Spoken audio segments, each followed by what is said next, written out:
នឹករឿងអាភពឈឺចាប់ពេញប្រាណព្រោះតែម្ដាយក៏យ៉ាងគាត់រាប់អានតែនឹងមានប្រាក់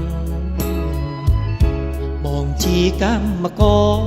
រធ្វើការបែកញើកសស្រាំងទុំរំតែ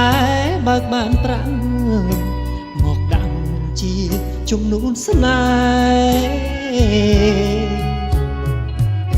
បងស្នេហ៍អូនមុនដើមទុនមិនដល់គ្មានប្រាក់មកដំកល់អង្គុសលម្ដាយអូនកែប្រែព្រមឲ្យនាងក្រោយគេជាកូនខាងកែផ្ដាច់បងពីនាងស្នេហ៍ហើយដៀវជាយ៉ាង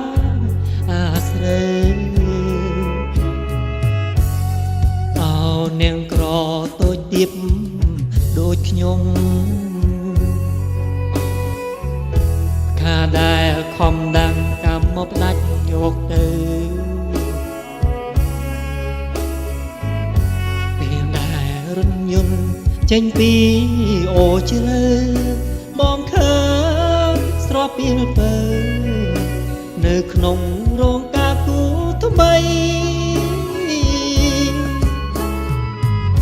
អន្តរាលស្រីសេរីសោភ័ណ្ឌ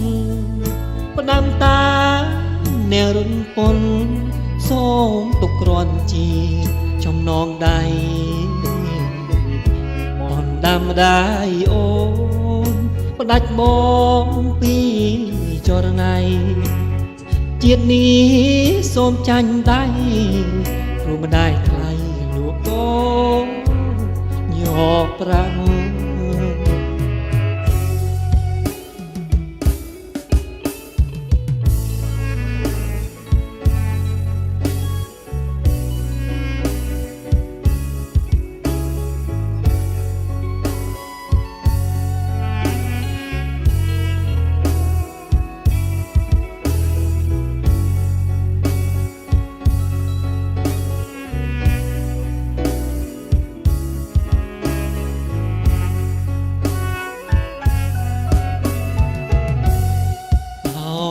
ក្រ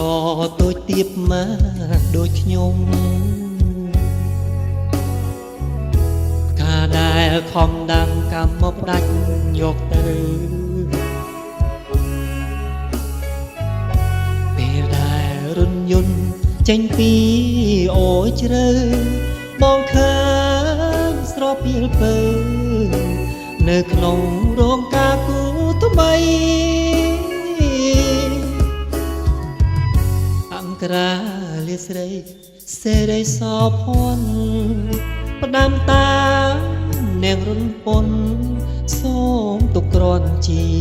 ចំណងដៃបងដាំម្ដាយអូនផ្ដាច់បងពីចរណៃជាតិនេះសូមចាញ់ដៃព្រោះម្ដាយថ្លៃលោកកូនណាយកប្រាក់